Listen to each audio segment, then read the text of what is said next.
नमस्कार दोस्तों आज जिस स्टॉक की मैं चर्चा करने वाला हूं वो आप कह सकते हैं मेरे one of the favourite stocks में से एक है। और जब मैं फेवरेट कहता हूं तो यहाँ पे कोई शॉर्ट टर्म मिड टर्म की बात नहीं कर रहा हूं। ये उन स्टॉक्स में मुझे एक लगता है जो यहाँ से आने वाले समय में एक बहुत अच्छा रिटर्न दे सकते हैं। इस स्टॉक के ऊपर मैंने बहुत समय से चर्चा की हुई है। स्टॉक लगभग आप कह सकते हैं 1000-1200 के आसपास था, तब से चर्चा कर रहा था मैं। स्टॉक वहाँ से ऑलमोस्ट मुझे लगता है 3500 या 4000 के आसपास गया। वहाँ से एक गिरावट दिखाई, 2500 के आसपास आया था।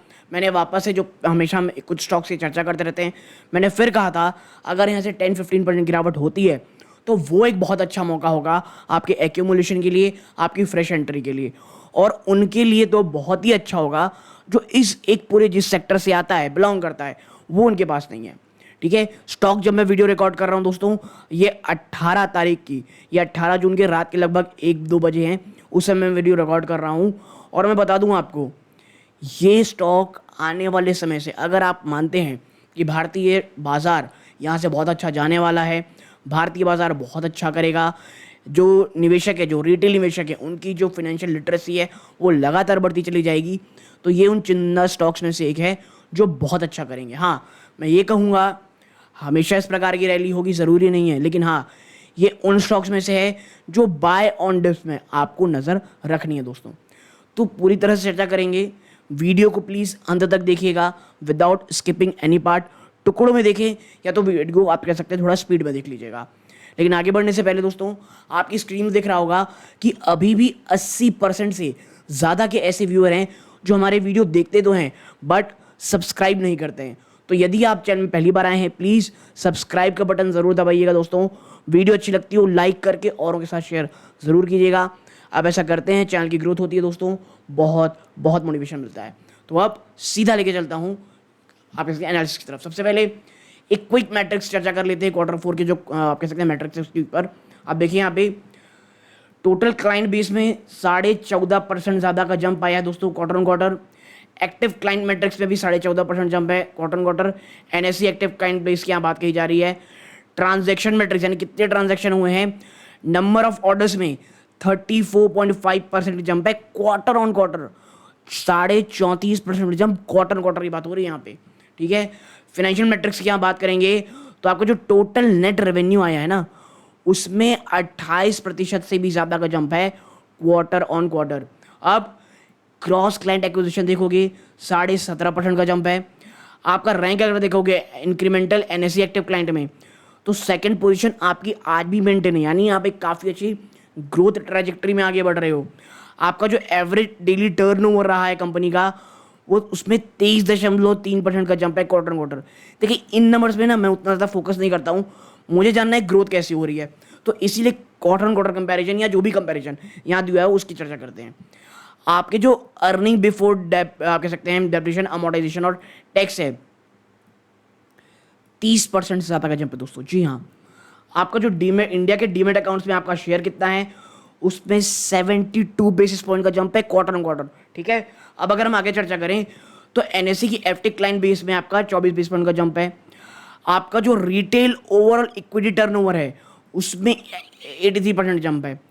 और शेयर अगर हम बात करें इंडिया के इंक्रीमेंटल डीमेट अकाउंट की Q4 फाइनेंशियल 24 में, तो आपका 23% से भी ज़्यादा का जंप है। ओके, तो ओवरऑल आप देख रहे होंगे काफ़ी शानदार ग्रोथ मैट्रिक्स थी, और इस ग्रोथ मैट्रिक्स को ऑलरेडी प्राइजन ऑलरेडी किया जा चुका था एंजल वन में, जो इतनी शानदार आपको तेज़ी देखने को मिली थी। और अब जो ये 25, जब मैं वीडियो रिकॉर्ड कर रहा हूँ, 2600 के आसपास स्टॉक ट्रेड कर रहा है। और अब जब तक स्टॉक 3000 के ऊपर नहीं चला जाता तब तक कोई बहुत ज़्यादा आप कह सकते बड़ी तेज़ी होगी अचानक से, ऐसा मुझे नहीं लगता है। अभी ये जो मौका है बिटवीन 2000 और 2600 के आसपास ही चलेगा। 2000 तो बहुत नीचे चला गया, मैं 23-2600 के बीच ये भी थोड़ा बहुत रेंज बाउंड कर रहा है। ओके, अब बढ़ते हैं आगे। और देखिए, एंजल वन हो गया, आपके तमाम ऐसे स्टॉक्स जो आपके साथ भारतीय शेयर बाजार से जुड़े हुए हैं। अगर निर्मला सीतारमन जी ने, बहुत सारी बातें तो चल रही कि भैया लॉन्ग टर्म टैक्स में कमी आएगी, प्लस जो इनकम टैक्स है उसमें कुछ राहत मिल रही है, इन लोगों के लिए बहुत अच्छा खबर रहेगी दोस्तों ये, क्योंकि बाजार वापस से जो पैसे हैं वो शेयर बाजार में जाएंगे। ओके, अब आप देखें यहाँ पे कि आपका जो रेवेन्यू आया है वो किस कहाँ से आया है। तो जो क्वार्टर फोर में आया ना दोस्तों, क्वार्टर फोर 23 में, एक साल पहले, ये लेटेस्ट है, ये एक साल पहले का है, ग्रॉस ब्रोकिंग से आपको 70% आते थे, जो अब थोड़े से गिर करके 68% हो गए, 2%, कोई बहुत बड़ी गिरावट नहीं है। आपका इंटरेस्ट से पहले आप 16% कमाते थे, अब आप 18% कमाने लग गए हो, ठीक है। और बाकी उतना ज़्यादा है नहीं। अब जो आपका ग्रॉस ब्रोकिंग है उससे अगर आप देखेंगे रेवेन्यू मिक्स में, सबसे ज़्यादा आप कमाते हो एफ एंड ओ से, 87%। मैं एफ एंड ओ को हेट नहीं करता हूँ दोस्तों, ठीक है, लेकिन मैं ये मानता हूँ एफ एंड ओ उनको, उनके लिए है जो वाकई बाजार को जानते हैं, जो वाकई में ट्रेडिंग बहुत ही ज़्यादा अच्छा करना जानते हैं, ठीक है। ऐसों के लिए मुझे ऐसा लगता है कि ये जो है ना एफ एन ओ उनके लिए होता है, क्योंकि देखिए ग्रॉस ब्रोकिंग से आप 70% कमाएं या 68% कमाएं, लेटेस्ट ये है, आप 85% एफ एन ओ से कमा रहे हो, कैश मार्केट से मात्र 11% कमाई होती है, कॉमोडिटी से 4% होती है, और करेंसी तो खैर भूल ही जाइए। तो एफ एन ओ ना एक बहुत बड़ा जरिया है कमाई का, और मैं ये गलत नहीं कहता। देखिए फैसिलिटी आपको दे रहा है ब्रोकर, आप काम कर रहे हैं, आप पैसे कमा रहे हैं, इट्स ओके, कुछ भी गलत नहीं होता है। जो लोग एकदम एफ एन ओ को पता नहीं क्या समझने लगते हैं, ये है वो है, लेकिन मेरा ये मानना है अगर आप एफ एन ओ जानते हैं तभी जाएं दोस्तों इसमें। बाकी लोग कर रहे हैं इसके कारण जाएंगे, आपको लॉस होगा, और सिर्फ आप दो लोग कमा करके देंगे, पहला है ब्रोकरेज फर्म्स को और दूसरा है हमारी भारत सरकार को। ओके, अब आगे बढ़ते हैं। अब बात कर लेते हैं मेजर हाईलाइट्स फॉर इन्वेस्टर्स की। देखिए robust order growth lead to increase in brokering revenue in quarter four, और एस्टिमेट को भी अपग्रेड किया गया है, ठीक है। जो लगातार आपको ग्रोथ देखने को मिल रही है ना, उसके कारण जो एस्टिमेट्स है उन्हें बढ़ाया गया है। अब यहाँ क्या दिखा जा रहा है, देखिए जो दिसंबर 2023 है दोस्तों, जिसमें 28% का मंथ ऑन मंथ आपको इंक्रीज देखने को मिला था ऑर्डर में, लगभग 137 मिलियन का order growth momentum angel one में लगातार जारी रही जनवरी और फरवरी में, ठीक है, जहाँ पे 166 मिलियन ऑर्डर जनवरी में, फरवरी में 172 मिलियन ऑर्डर आपको देखने को मिले। इवन दो मार्च 2024 ने कुछ डिक्लाइन देखा दोस्तों ऑर्डर में, 132 मिलियन का, 132 मिलियन आपको आए, यानी आपके आप देखेंगे तो जनवरी फरवरी और मार्च, माफ़ कीजिएगा दिसंबर जनवरी फरवरी तीनों से ही सबसे कम आपको मार्च मिले, और मार्च में लोग कम ही काम करते हैं, आपको पता होगा, यह फाइनेंशियल ईयर का एंड होता है, थोड़ा सा वीक होता है। लेकिन जो ओवरऑल क्वार्टर फॉर 2024 रहा उसमें एक ज़बरदस्त मजबूती देखने को मिली, लगभग 34.5% क्वार्टर क्वार्टर ग्रोथ की, टोटल ऑर्डर अगर आप देखोगे तो, ठीक है। अब क्या बात कर लेते हैं, अब बात कर लेते हैं बोथ एफ एंड ओ, ठीक है, दोनों ही एफ एंड ओ अगर आप देखोगे, और जो कैश ऑर्डर है उसमें लगभग 36% ग्रोथ देखने को मिल रहा है क्वार्टर ऑन क्वार्टर।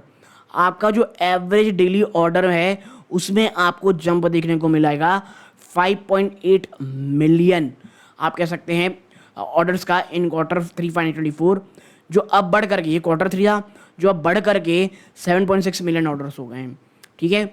आप देखेंगे यहाँ पे कि driven by the strong order growth, जो ग्रॉस ब्रोकिंग रेवेन्यू है उसमें 30% जंप क्वार्टर क्वार्टर आपको देखने को मिल रहा है 9.3 बिलियन रुपीज़ का, ठीक है।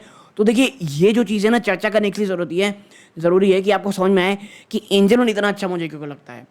आप देखिए जो ग्रॉस ब्रोकिंग रेवेन्यू है वो 68% आता है टोटल ग्रॉस रेवेन्यू का एंजल वन में, जिसमें एफ एंड ओ 85% कॉन्ट्रीब्यूट करता है, जो हमने ऊपर चर्चा की है, ऑफ क्वार्टर 4 2024, जबकि कैश और कमोडिटी सेगमेंट देखेंगे वो अभी भी 11% और 4% में स्टेबल है। ओके, यहाँ तक आप देखोगे, आगे देखें जो नेट ब्रोकिंग रेवेन्यू है वो 6.8 बिलियन रुपीज़ में रहा है।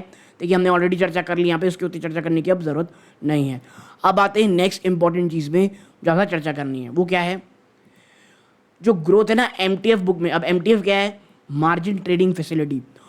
जो ग्रोथ आपको एमटीएफ बुक में, ये बार बार आएगा तो एमटीएफ का मतलब समझिए, जो आपको मार्जिन ट्रेडिंग फैसिलिटी हर ब्रोकरेज हाउस देता होगा, ये उसकी बात कर रहा है। उसमें जो बढ़ोतरी आई है ना, higher interest income in quarter 4 and upgrade estimate, वहाँ से जो इनकम लगातार बढ़ने को आ रही है वो भी एक बहुत अच्छा काम किया है।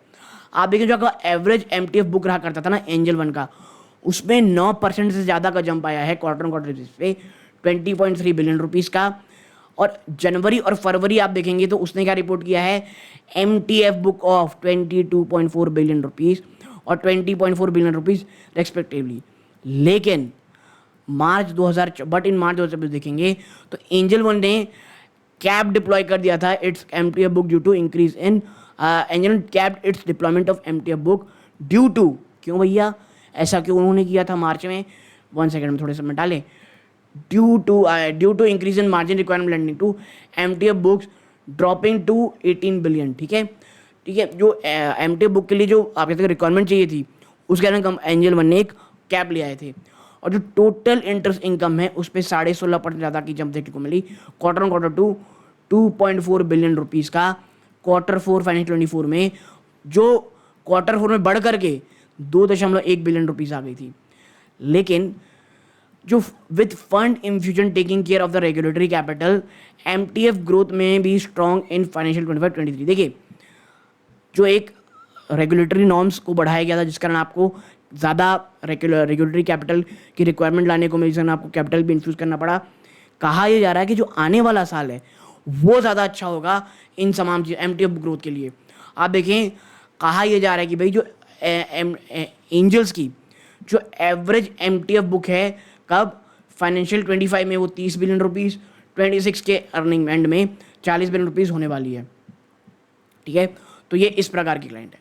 अब आते हैं अपने एक और पॉइंट के ऊपर कि the journey of clients from trading to long term investing. ठीक है, और ये बहुत ही इंटरेस्टिंग पॉइंट है। आप देखेंगे यहाँ पे, माफ कीजिएगा, बात करें एंजल वन कस्टमर की, जो लोगों ने फाइनेंशियल 21 में एंट्री की थी, क्लोज टू 54% ऐसे क्लाइंट थे जो अब एक्टिव हो चुके हैं नेक्स्ट 4 ईयर्स के लिए of the customer acquire financial 22 close to 50%। ठीक है, तो अच्छी चीज़ ये है कि जो लोग अगर ट्रेडिंग के लिए भी आए थे वो आज भी एंजल वन के साथ जुड़े हुए हैं, लॉन्ग टर्म कस्टमर बने हुए हैं, और those begin active over 3 years, यानी चाहे वो 3 साल ले लें, 4 साल ले लें, 50 to 50% से ऊपर के जो क्लाइंट हैं वो इनसे जुड़े रहते हैं। ऑल्सो कस्टमर जिन्होंने सिर्फ F&O स्टार्ट किया था दोस्तों, this period after understood the market begin to carry out long term equity investment as well. जो F&O के लिए सिर्फ जुड़े थे, आपको याद होगा बीच में F&O में बूम बहुत आया था, वो अब लॉन्ग टर्म इन्वेस्टमेंट के लिए भी जुड़ गए हैं। Only a very small portion of F&O client have not mentioned जो इक्विटीज, और बहुत ही छोटे से क्लाइंट है जो लॉन्ग टर्म इक्विटी में वेंचर नहीं हुए। इनके 24 लाख जो क्लाइंट हैं जो इन्होंने फाइनेंशियल 21 में एक्वायर किया था, 54% यानी 12 लाख क्लाइंट जो हैं वो एक्टिव पार्टिसिपेंट बने दोस्तों। ठीक है, तो यहाँ पर इसी प्रकार की बात कही जा रही है दोस्तों। ठीक है, तो ये ट्रांजैक्शन की जो भी चर्चा है यहाँ पे वो कहा जा रहा है। अब जो कौन कॉल है इन्वेस्टर मैनेजमेंट में क्या कह रही है कंपनी, तो देखिए कंपनी ये कह रही है एंजल वन की जो मैनेजमेंट बिजनेस है वो बहुत अर्ली स्टेज में है। एंजल वन एक वेल्थ मैनेजमेंट बिजनेस में भी आ रही है। कंपनी ये चाहती है दोस्तों कि क्रिएट एक 2 बड़े वर्टिकल करे जिसमें वेल्थ मैनेजमेंट बिजनेस, इसमें पहला वर्टिकल होगा UNHI।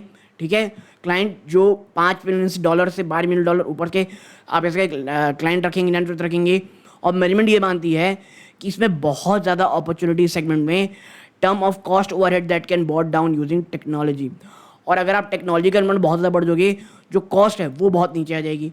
और दूसरा है भाई HNI ग्रुप का, जहाँ पे वो try to get traction with help of right domain in technology. आप देखिए 1.39 के मतलब 1000 होता है दोस्तों। ठीक है, यूनिक SIP रजिस्टर्ड की गई है Q4 में, जो कि टॉप 2 प्लेयर में among the top 2 players in terms of incremental SIPs। ठीक है, तो लोग SIP भी कर रहे हैं भैया एंजल वन के साथ, जो कि एक बहुत ही अच्छा है। एंजल वन ने रिकॉर्ड 2.88 मिलियन क्लाइंट को जोड़ा है दोस्तों फाइन 24 में, और जो नई क्लाइंट एक्विजिशन है वो मेनली Tier 2 Tier 3 सिटीज़ में देखने को मिल रही है। ये 89% of gross client acquisition was from Tier 2 Tier 3 cities, यानी अच्छी बात यह कि Tier 2 Tier 3 सिटीज़ में जो ग्राहक है वो वहाँ पे जुड़ रहे हैं।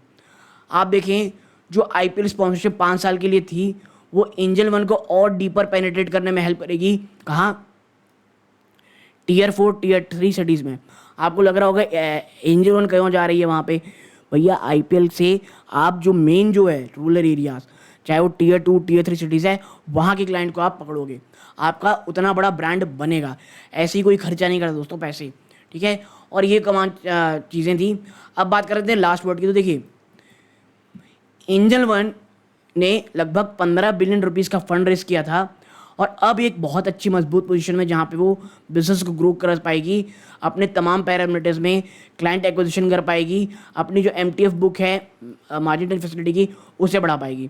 और जो नया सेगमेंट कंपनी खोल रही है जैसे loan distribution, fixed income product distribution, ये आने वाले समय आपको बढ़ते हुए दिखाई देंगे। और जो लॉन्ग टर्म में जो AMC और वेल्थ मैनेजमेंट है वो काफ़ी हद तक रेवेन्यू में कंक्लूड करता आपको दिखाई देगा लॉन्ग टर्म में, लेकिन शॉर्ट टर्म में कुछ नहीं होगा। और IPL रिलेटेड जो एक्सपेंसेस हैं वो भी आने वाले समय में आपको कट होते दिखाई देंगे। तो ओवरऑल भाई साहब चीज़ें अच्छी हैं, लॉन्ग टर्म की चीज़ें हैं, तो एंजल लोन में आप धीरे धीरे एक्यूमुलेट कर सकते हैं। आपको ये एक बहुत शानदार मौका देगा for a long term investment. आपको ये छोटी सी वीडियो अच्छी लगी है, वीडियो को लाइक करके चैनल सब्सक्राइब जरूर कीजिएगा। यहाँ तक जुड़े रहे बहुत बहुत धन्यवाद। ये इस वीडियो का अंत है। जय हिंद दोस्तों।